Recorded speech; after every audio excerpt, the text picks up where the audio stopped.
The front door, after a Herculean heave, finally gave way with a groan that seemed to echo Mr. Putter's own weary sigh. A cloud of fine ancient dust, disturbed from its slumber, billowed outwards, stinging his eyes and tickling his throat. He coughed, waving a hand in front of his face, and stepped across the threshold into what was supposed to be his inheritance.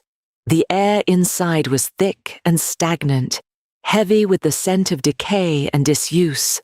Sunlight, fractured by grimy panes, struggled to penetrate the gloom, casting long, distorted shadows that danced like spectres across the walls. Mr. Putter's gaze swept across the entryway, a landscape of disarray. Wallpaper, once a cheerful floral pattern, now peeled in great strips, curling away from the plaster like dry, brittle parchment. The floorboards, dark with age and grime, groaned under his weight, each creak a complaint. To his right, a formal living room lay entombed beneath a shroud of white sheets, draped over furniture whose shapes hinted at forgotten grandeur. A quick lift of a corner revealed a wing-backed armchair, its velvet upholstery faded and threadbare, a testament to countless forgotten conversations.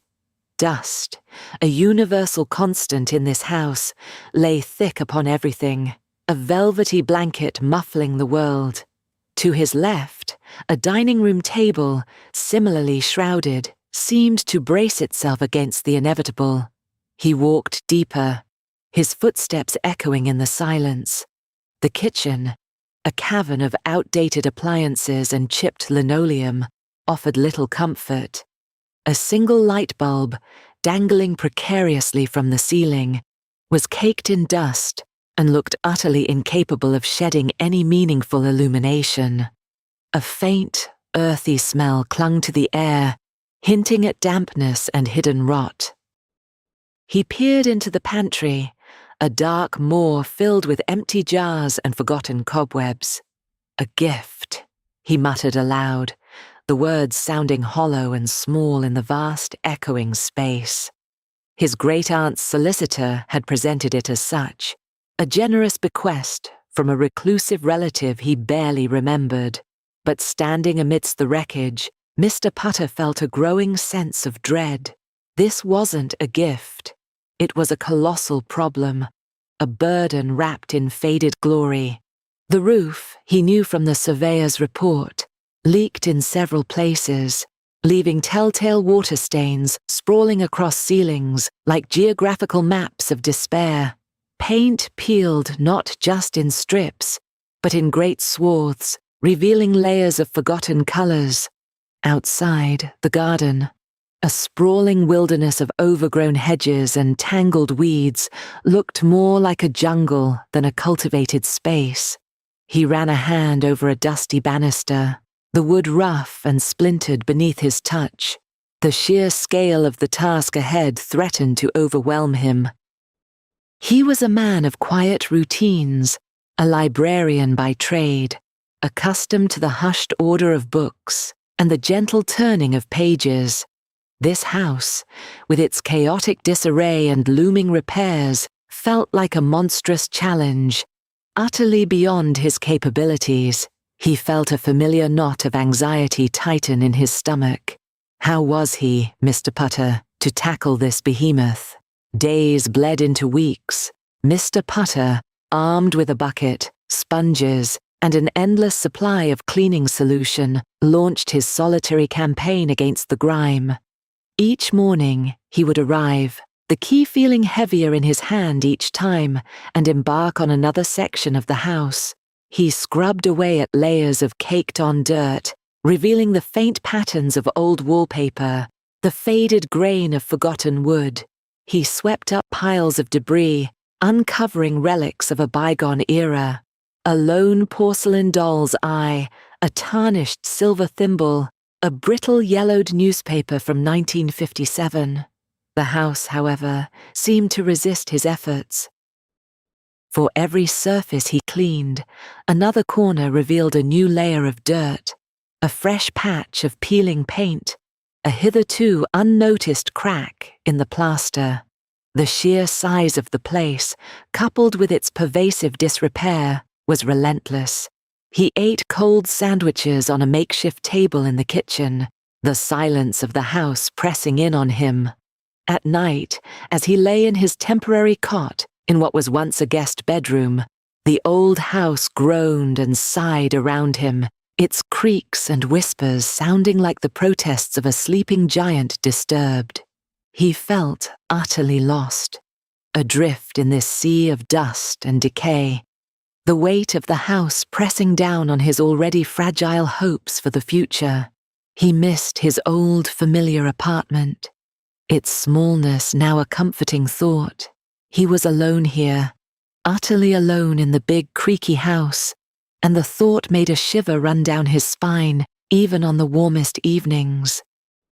One afternoon, as he was attempting to wrestle a particularly stubborn cobweb from a high corner in the pantry, his hand brushed against something unexpected behind a stack of empty paint cans.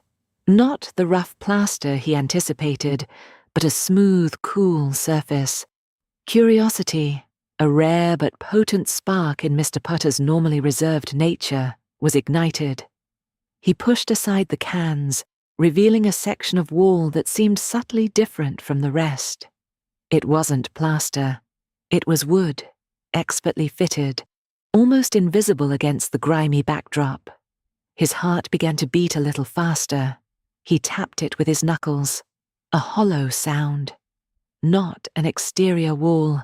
With renewed vigor, he began to pry at the edges, his fingers fumbling with the hidden seam. This wasn't just dust and decay. This was something else entirely. The gloom in the pantry, for the first time, felt less oppressive, more like a cloak of secrecy. A secret behind the shelf, the Putter legacy, a suffocating mantle, weighed heavily upon him. It wasn't just the motes dancing in the sunbeams, but the very timbers of the house seemed to groan under its burden. Mr. Putter, armed with a hammer and a boundless, if unwarranted, optimism, knelt in what had once been his great-aunt's sanctuary of words. Generations of books, formidable sentinels, lined the walls, each volume a silent leather-bound judge of his current plight. He tackled this room first, not for any inherent charm, for it possessed none, but because a particular loose floorboard near the expansive bay window had been a persistent menace since his first tentative steps inside.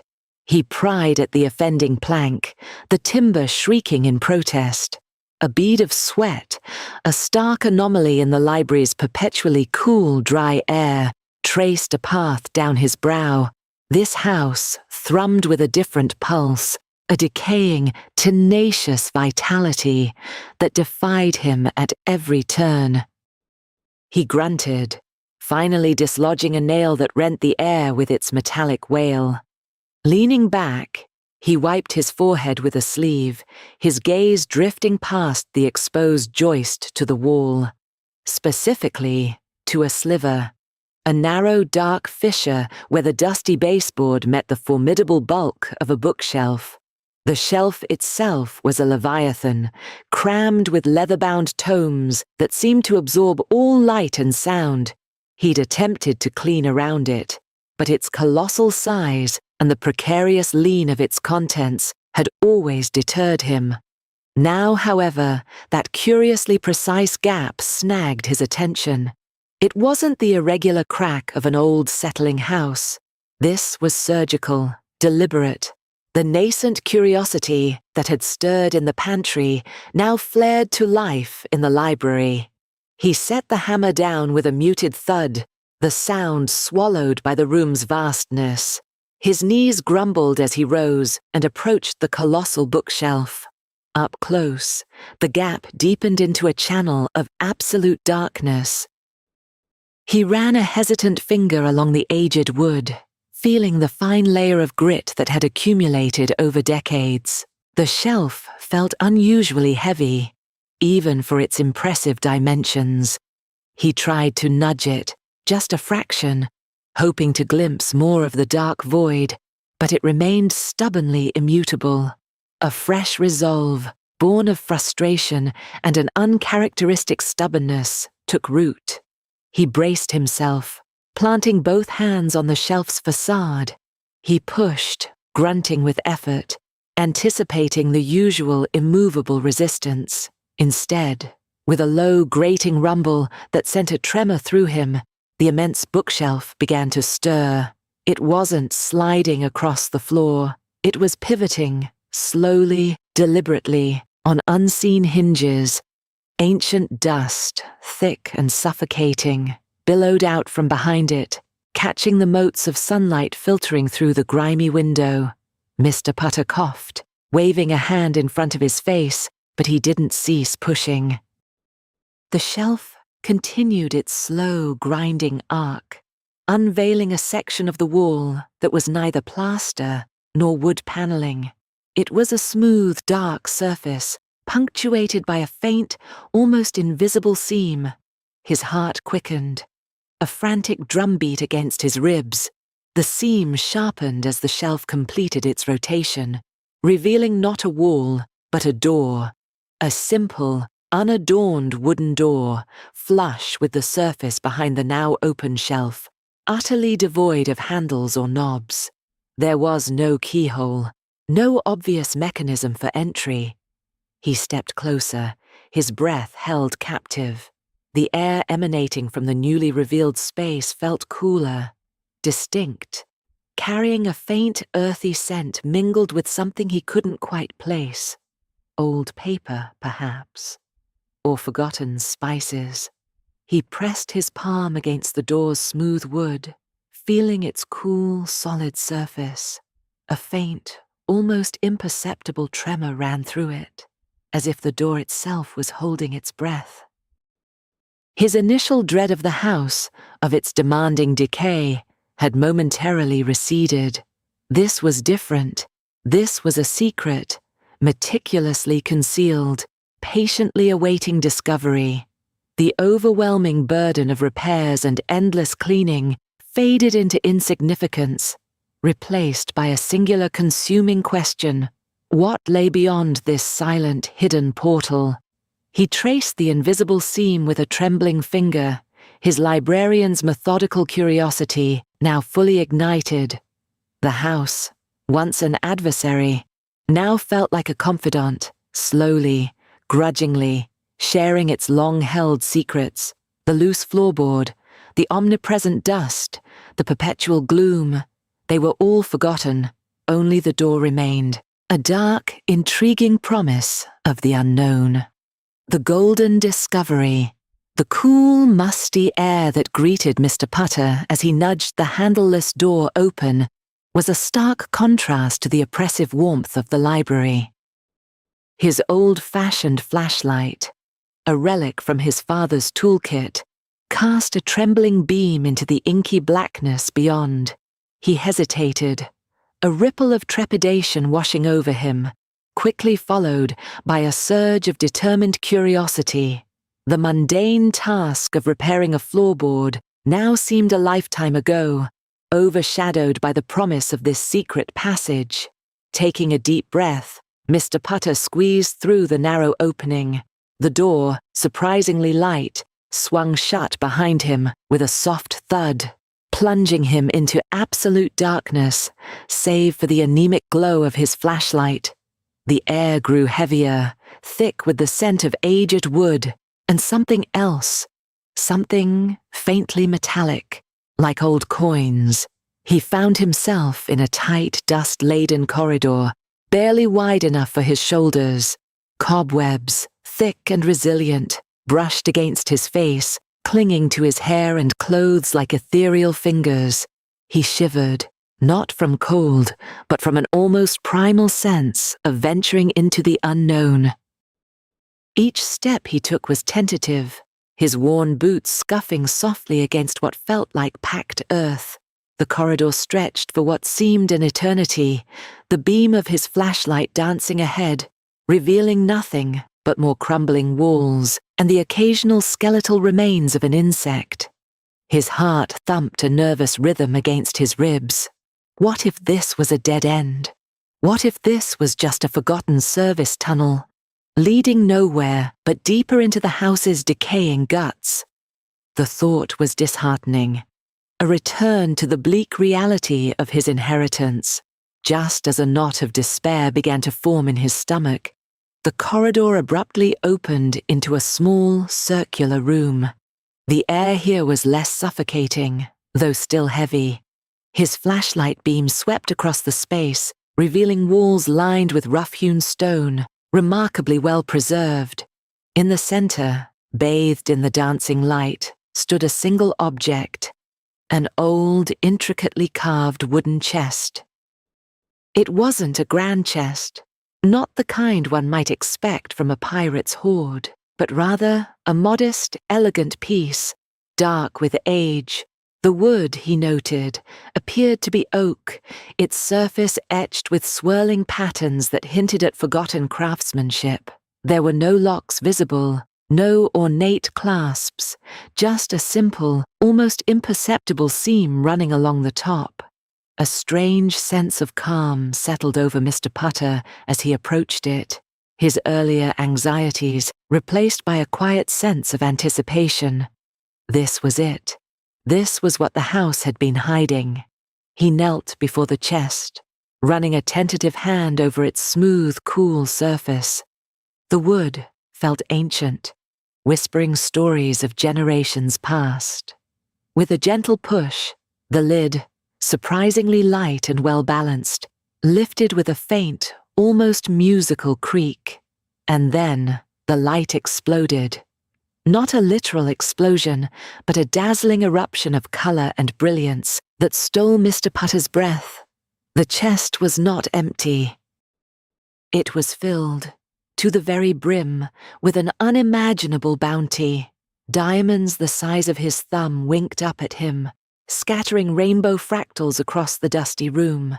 Emeralds, deep green and lustrous, lay nestled amongst rubies that glowed with an internal fire.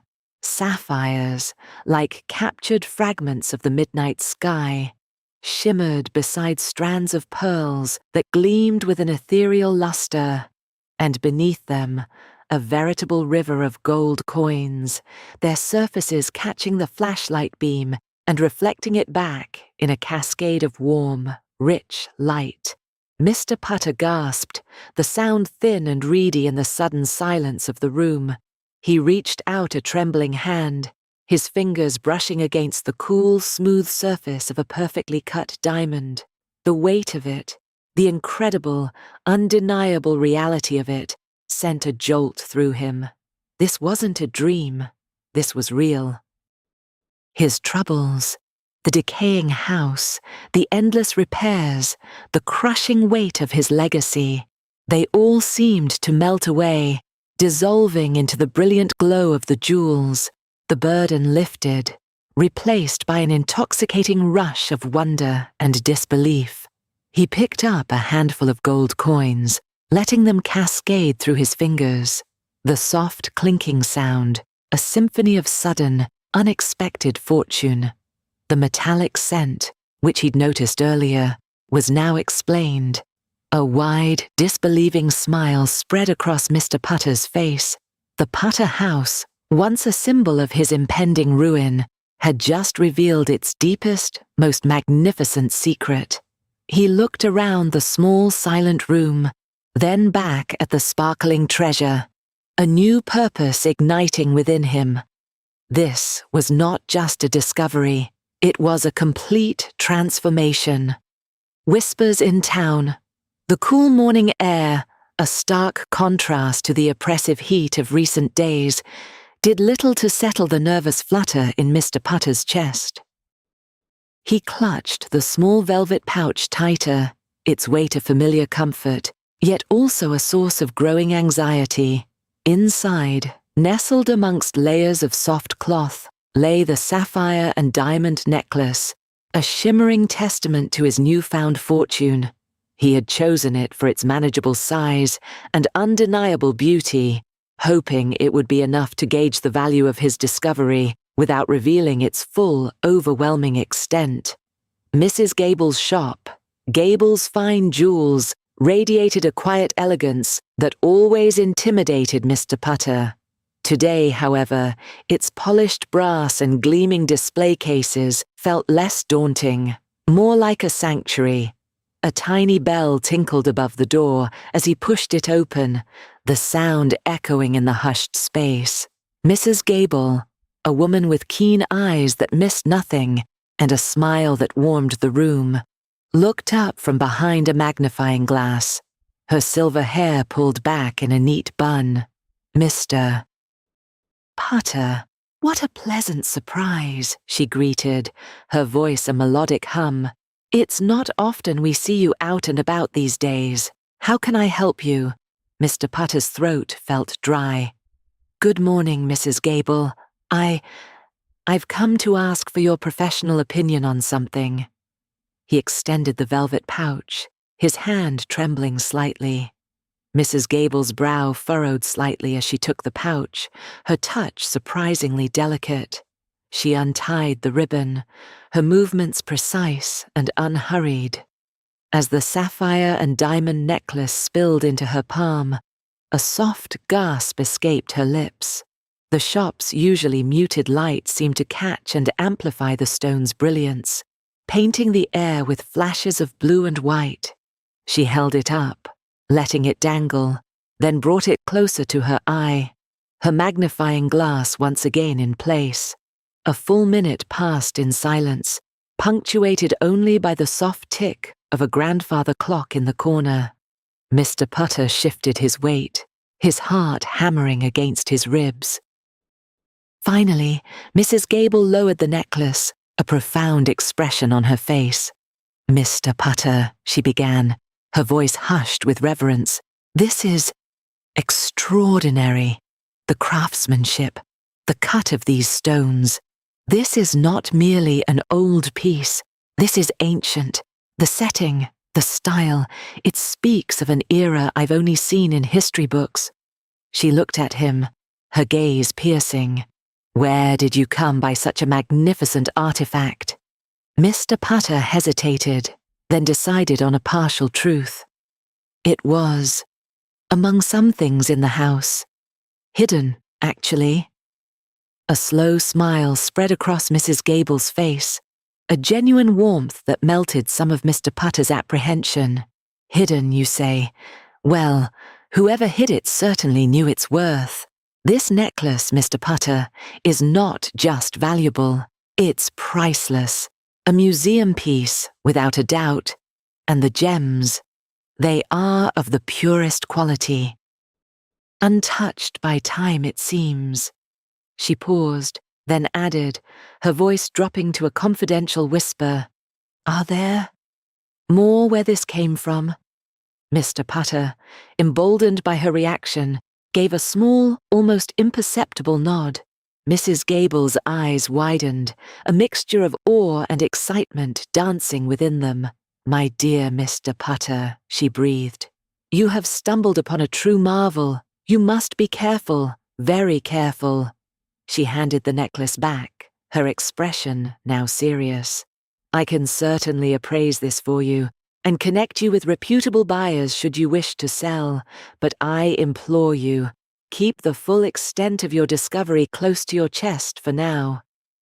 As Mr. Putter left the shop, the necklace safely back in its pouch, a new kind of lightness filled his step. The world seemed brighter, sharper. The burden of the old house had been lifted, replaced by a thrilling sense of possibility. He hadn't quite realized, however, how quickly whispers could travel in a small town. By lunchtime, a strange buzz had begun to circulate. Mrs. Gable, discreet as she tried to be, had undoubtedly made a phone call or two, perhaps to a trusted colleague, or perhaps simply a slip of the tongue to a customer whose curiosity was piqued by Mr. Putter's unusual visit. The sight of him, a man rarely seen outside his dilapidated property, entering the prestigious jeweller's with a nervous air, had been enough to spark speculation. "Did you see Mr. Putter this morning?" Martha from the bakery asked Agnes at the post office. "He looked different, almost giddy." "And then he went straight into Gables," Agnes added, lowering her voice. "He hasn't bought a new watch in 30 years, let alone jewelry." The whispers grew louder, fueled by imagination and the undeniable fact that Mr. Potter's house, once a source of pity, now held an air of mystery. By late afternoon, a steady trickle of people began to pass by his house. First, it was just the curious glances from passers-by, then a few cars driving slowly, their occupants craning their necks. Soon, people were lingering on the sidewalk, pretending to admire the overgrown rose bushes, their eyes, however, fixed on the grimy windows of his once-forgotten home. Mr. Putter, inside, felt the shift. The quiet solitude he had always known was suddenly invaded by a palpable sense of observation. He peered through a crack in the curtains, spotting Mrs. Henderson from across the street, watering her petunias with an unnatural vigor, her gaze darting towards his porch every few seconds. The old house, once his refuge, now felt exposed, its hidden secrets no longer entirely his own. The initial euphoria of discovery began to mix with a prickle of unease. His fortune, he realized, had a price beyond mere coin. Mr. Grumbles's greedy gaze, the persistent ring of the doorbell, an unfamiliar sound in the quiet rhythm of Mr. Putter's days had become a new kind of alarm. He'd barely had time to adjust to the whisperings in the bakery, the lingering stares at the post office, before a more direct form of intrusion began, and it always wore the same sour expression. "Mr. Grumbles." "Putter," Mr. Grumbles announced, his voice raspy, a permanent scowl etched between his bushy eyebrows. He stood on the porch, hands jammed into the pockets of a tweed jacket that had seen better decades, his gaze sweeping over the house as if assessing a prize hog. "Heard you might be looking to offload this establishment." Mr. Putter, still reeling from Mrs. Gable's pronouncements and the town's sudden fascination, blinked. "Offload? I just moved in, Mr. Grumbles."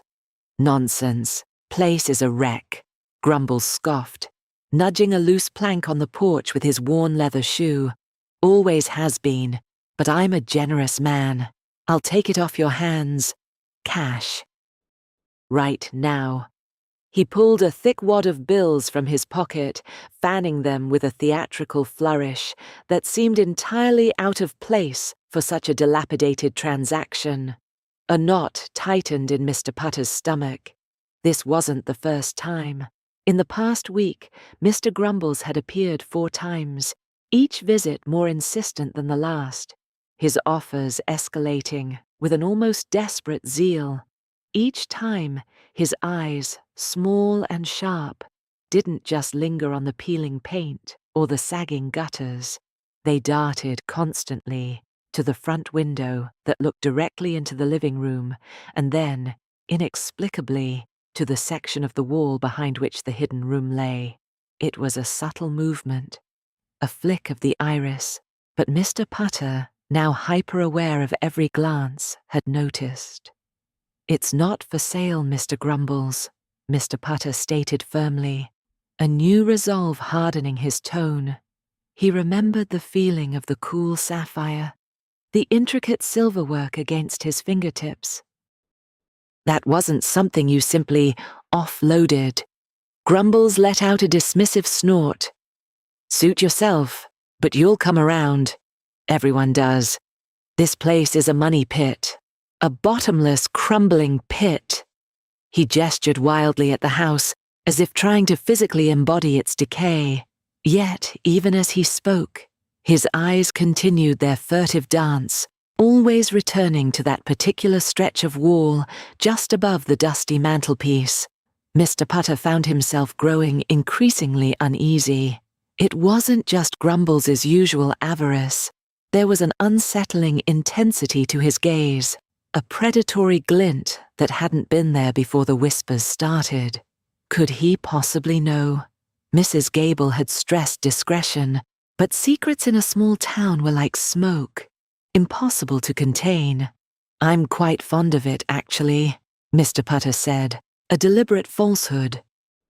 He had grown fond of the possibilities, perhaps, and the thrilling secret it held, but the house itself remained a project, a challenge. It has character. Grumbles barked a laugh, a dry, humorless sound. Character. It's got rotten termites. Listen, I'll tell you what. I'll bump it up. Another 1,000. For sentimental value, eh? He winked, a grotesque parody of friendliness. Mr. Putter watched as Grumbles' gaze flickered to the hidden room once more, a fraction of a second longer this time. It was unnerving, almost as if he could see through the plaster and wallpaper. Mr. Putter's mind raced. He knew Mr. Grumbles, knew him to be opportunistic, certainly, but not clairvoyant. This pointed to something more, a rumor, perhaps, distorted and magnified, that had reached Grumbles' greedy ears. He had to be careful. The true nature of his discovery, the breathtaking antiquity and value of the necklace, had to remain his secret, sharing that with Mr. Grumbles would be like throwing chum to a shark. Grumbles wasn't interested in preservation or heritage. He was interested in profit, raw and immediate.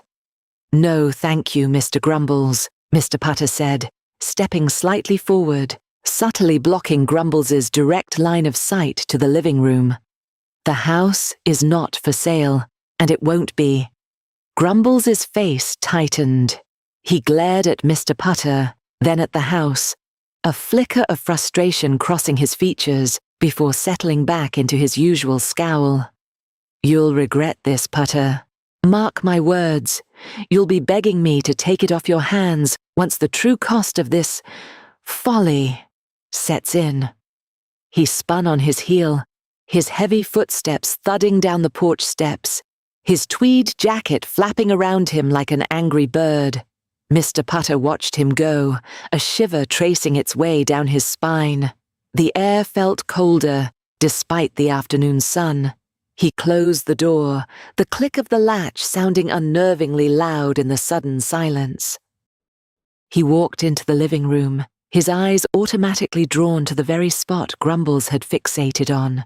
The hidden room felt less like a secret haven and more like a vulnerable point, exposed to the hungry eyes of the town. He knew, with a certainty that chilled him, that Mr. Grumbles would be back, and next time, his offer might not be so polite. A night of intrusion.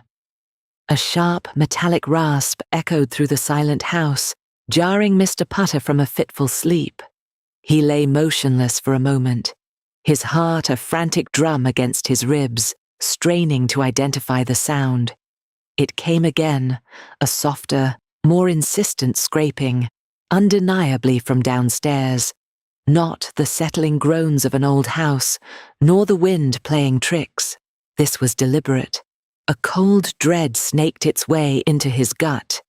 He thought immediately of Grumbles, the man's avarice a palpable presence even in his absence. Putter slipped from his bed, his bare feet meeting the cold wooden floor with a soft thud.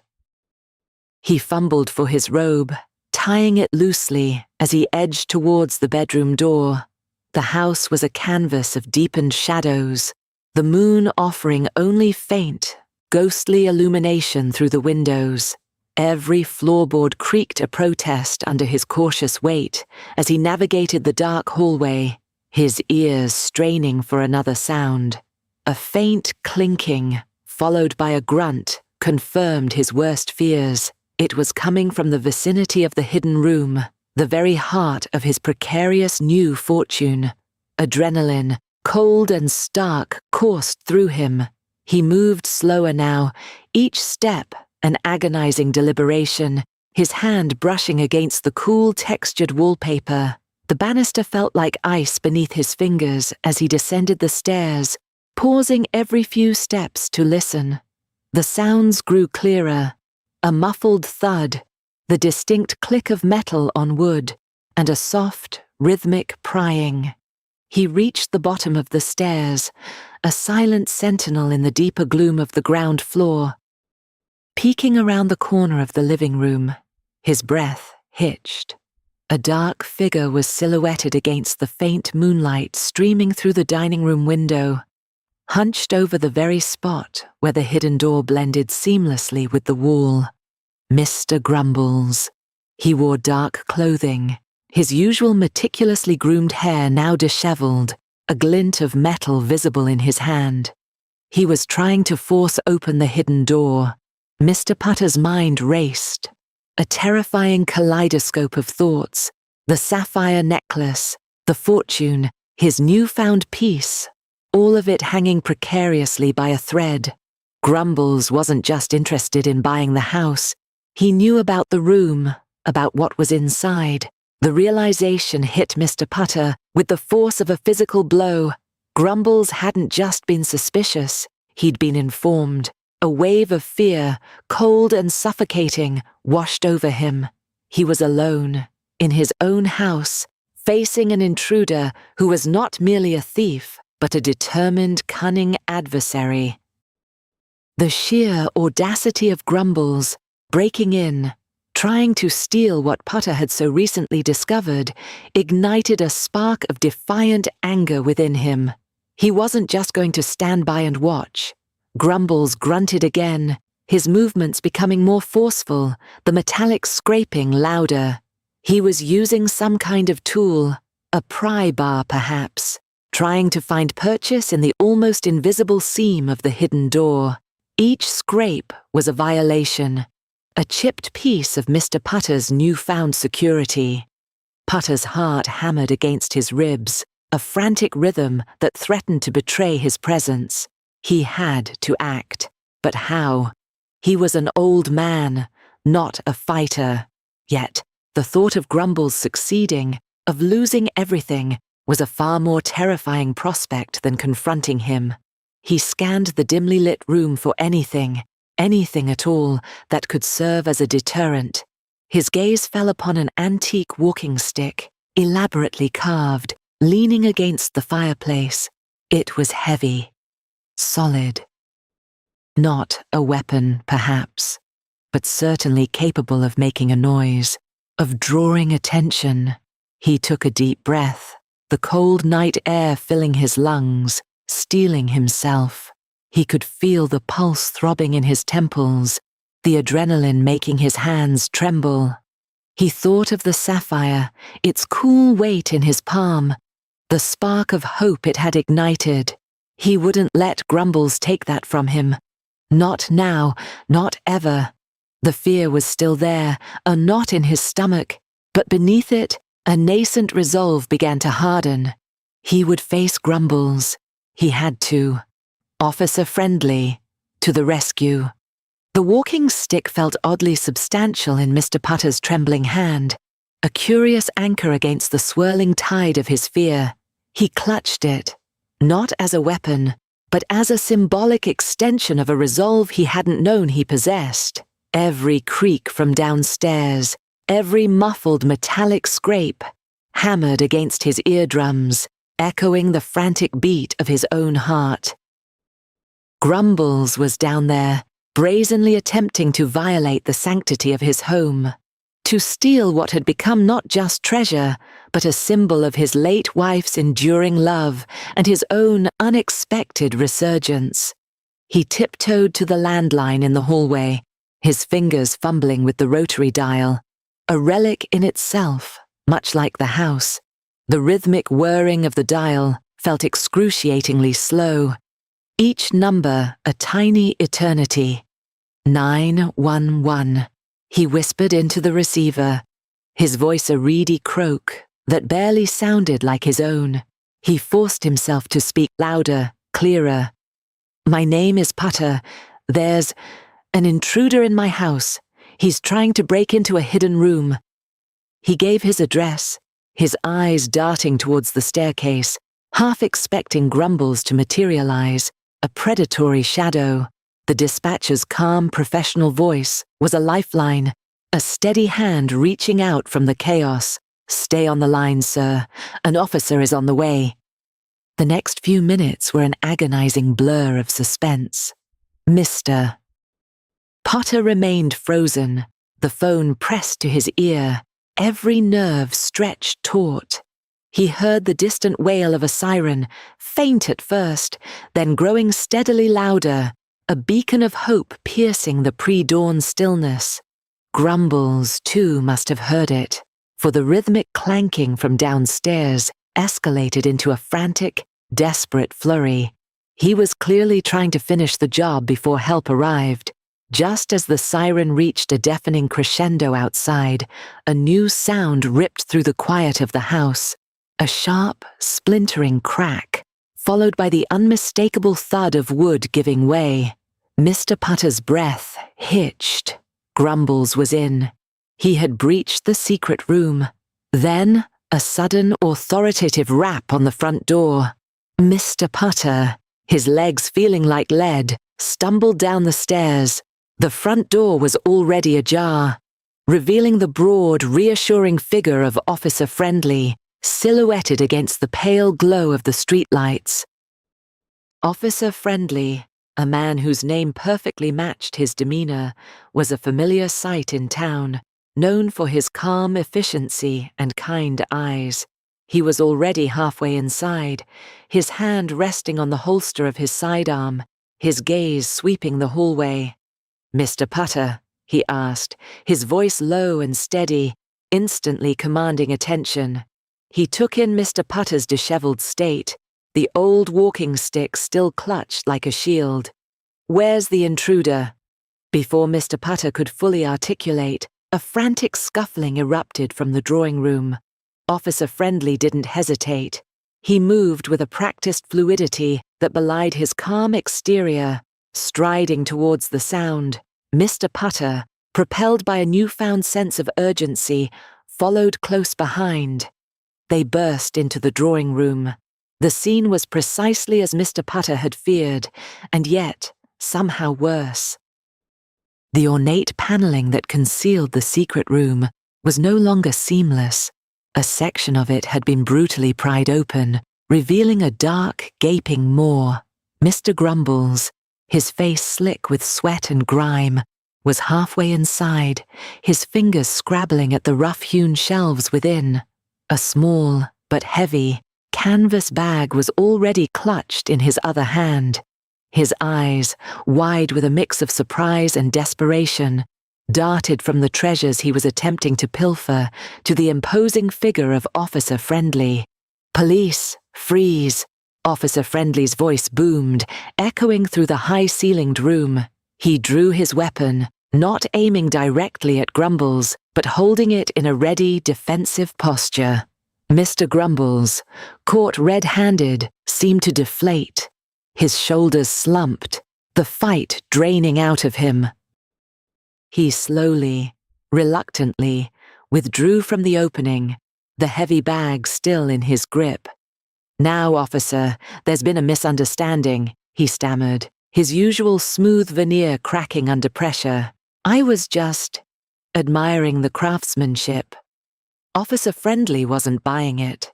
His gaze was steady, unwavering. "And the crowbar, Mr. Grumbles, is that part of your admiration technique?" He gestured to the tool lying discarded on the floor, glinting innocently under the faint light. "Drop the bag, Mr. Grumbles. Hands where I can see them." With a sigh of utter defeat, Grumbles let the canvas bag fall to the floor with a dull thud. His hands rose slowly, trembling slightly. The bag, even from a distance, seemed to radiate a precious aura. Mr. Potter felt a wave of profound relief wash over him, so potent it almost buckled his knees. Officer Friendly moved in, swiftly and efficiently handcuffing Grumbles. The metallic click of the cuffs was a stark final punctuation mark to the tense encounter. "You have the right to remain silent," Officer Friendly began, his voice devoid of emotion, transitioning into the standard recitation of rights. As Grumbles was led away, muttering darkly under his breath about misunderstandings and unjust accusations, Mr. Putter finally allowed himself to breathe. He looked at the damaged paneling, then at the fallen bag, and finally at Officer Friendly, who stood reassuringly in the doorway, ensuring no further mischief. The sapphire, his sapphire, was safe, and for the first time in what felt like an eternity, so was he.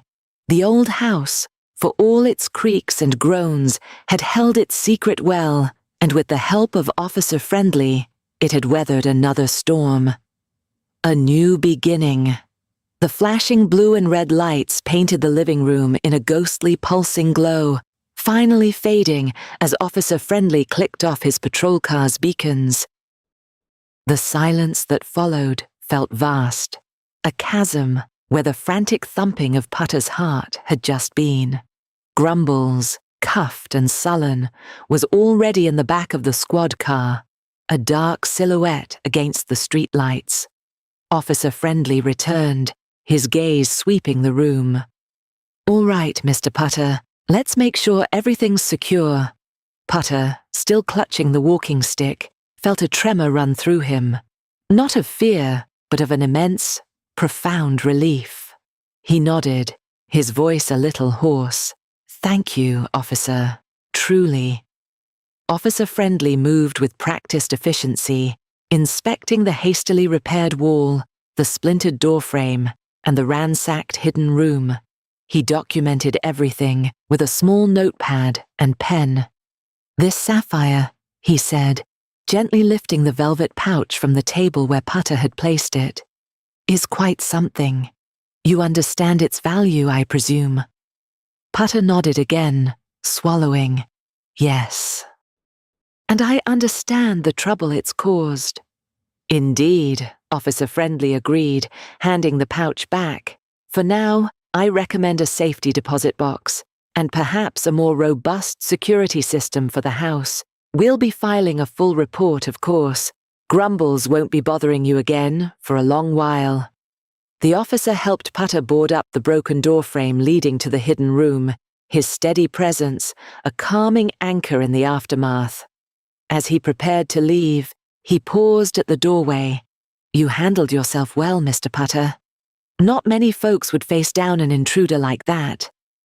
A small, approving smile touched his lips. "You have a good night." After the cruiser's taillights vanished down the street, Putter was left in the quiet house, the air still thick with the memory of recent events. He walked to the hidden room, the sapphire heavy in his hand. Officer Friendly's words echoed. Robust security system, but also safety deposit box. He knew the officer was right. This house, his ancestral home, was more than just a house now. It was a vault, a repository of history, and unexpectedly, of considerable wealth. The next morning, armed with a new resolve and a surprising amount of energy, Putter made his first practical decision. He carefully selected a few of the smaller, less ornate jewels from the collection, the ones that wouldn't immediately scream priceless antiquity. He visited a reputable jeweler in the next town over, a place he'd never dared to frequent before. The transaction was discreet, the jeweler respectful of Putter's quiet demeanor. The funds, substantial though not extravagant, were wired to his account, earmarked for one purpose, the restoration of his home. Within a week, the house was a hive of activity. Carpenters replaced the rotten floorboards, their hammers echoing a rhythm of renewal. Plumbers rerouted ancient pipes, silencing the drip, drip, drip that had been a constant companion. Electricians meticulously rewired the entire structure, banishing the flickering lights and sparking outlets. The exterior, once a testament to neglect, received a fresh coat of paint, a warm, inviting beige that seemed to glow under the spring sun, Putter supervised, his keen eyes catching every detail, his mind already envisioning the finished product. He'd lived in the shadows of this house for so long, surrounded by its decay. Now, he felt a strange kinship with the workers, a shared purpose in bringing life back to something that had teetered on the brink of ruin. He even struck up a friendly banter with Lily, the young painter with bright, curious eyes and a perpetually paint-splattered apron.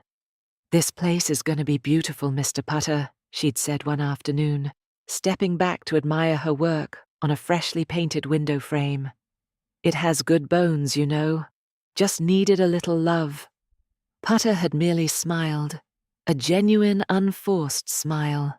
"A lot of love, Lily. And a lot of paint." As the weeks unfolded, the house shed its skin of dilapidation.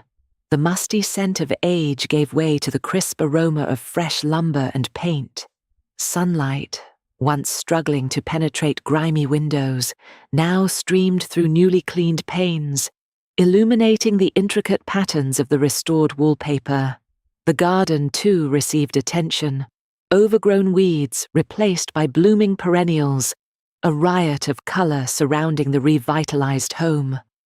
Putter often sat on his newly repaired porch swing, a cup of tea steaming in his hand, watching the sunset cast long shadows across his vibrant garden. The walking stick now leaned idly against the wall beside him. The sapphire, nestled safely in a bank vault, no longer felt like a burden, but a key that had unlocked not just wealth, but a future he hadn't dared to imagine. He felt a deep sense of peace, a quiet triumph. The house, his sanctuary, was secure. His treasures, both material and sentimental, were safe.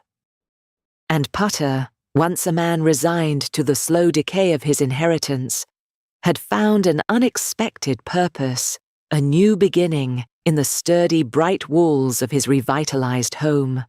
The generous neighbor, the scent of freshly tilled earth mingled with the sweet perfume of newly blooming roses as Mr. Putter, a wide-brimmed straw hat perched jauntily on his head, surveyed his transformed garden. The unruly wilderness that once threatened to consume his ancestral home had receded, replaced by neat rows of vibrant perennials and a winding cobblestone path that led to a bubbling bird bath. The house itself, once a somber monument to decay, now gleamed with a fresh coat of azure paint, its windows sparkling like polished gems. Inside, the echoes of creaks and groans had been supplanted by the murmur of contented silence, broken only by the occasional cheerful chirp of a finch nesting in the eaves. The sapphire, safely nestled within a specially constructed vault in his study, was a constant shimmering reminder of the ordeal and the unexpected bounty it had brought. Its value, carefully managed, had done more than just restore his home. It had reconnected him with a community he hadn't truly engaged with before. One crisp autumn afternoon, a substantial check bearing Mr. Putter's neat signature found its way to the local library. The aging structure, a repository of countless stories, was overdue for an upgrade. New computers, comfortable reading nooks, and a much-needed roof repair were suddenly within reach. Later that week, children's laughter, once muted and infrequent, now echoed with joyful abandon from the neighborhood park. The rusty, broken swing set, a casualty of years of neglect, had been replaced with shining new equipment, its sturdy chains glinting in the sunlight. Mr. Putter, often found observing from a discreet distance, felt a warmth blossom in his chest that had nothing to do with the sun. He found himself gravitating towards the park more often, a small, genuine smile often gracing his lips. It was there, one blustery afternoon, that he encountered Lily. She was an artist, her easel braced against the wind, capturing the fleeting colors of the autumn leaves with quick, confident strokes. Lily had been one of the many skilled artisans who had worked on his house. Her delicate brushwork, bringing the intricate crown molding in the parlor back to life. She recognized him instantly, her smile as bright as the hues on her palette. "Mr. Putter, enjoying the view?" she called out, her voice a pleasant melody against the rustling leaves. He tipped his hat. "Indeed, Lily. You've captured the essence perfectly." He gestured to her canvas, where a vibrant interpretation of the park's oak trees was rapidly taking shape. "Your talent is truly remarkable," Lily chuckled, dabbing a touch of crimson onto her palette. "You're too kind, though I must say, working on your house was a different kind of canvas. It felt alive, even when it was a bit dusty." "It certainly is alive now," Mr. Putter agreed, a hint of pride in his voice. "Thanks in no small part to artists like yourself." Their conversation flowed easily, moving from art to local happenings, from the changing seasons to the surprisingly robust community spirit that had begun to flourish around them. Lily spoke of her dreams of opening a small gallery, and Mr. Putter found himself offering advice, not as a wealthy benefactor, but as a genuine friend. He discovered a quiet joy in these casual interactions, in the genuine appreciation he received, not for his newfound wealth, but for his character. He was no longer the reclusive eccentric. He was Mr. Putter, the kind man who lived in the beautiful blue house, the generous neighbor who always had a kind word and a genuine interest in others. Evenings in his restored home were a revelation. He would often sit in his study, a book open on his lap, the soft glow of the lamplight illuminating the intricate patterns of the Persian rug. Occasionally, he would open the vault, allowing his gaze to linger on the radiant sapphire and the other smaller jewels he had kept, not as symbols of avarice, but as tangible memories of an extraordinary journey. They were a reminder of the dusty attic, the hidden compartment, the looming threat of grumbles, and his own unexpected courage. Each facet of the sapphire seemed to reflect a different chapter of his life, a narrative of transformation and resilience.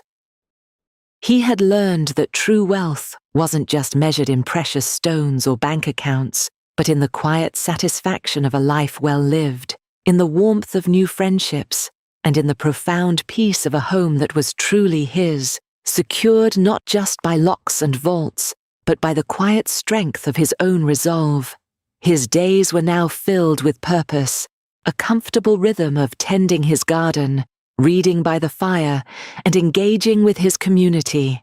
The shadow of grumbles had faded, replaced by the bright promise of a future he had, in many ways, built himself.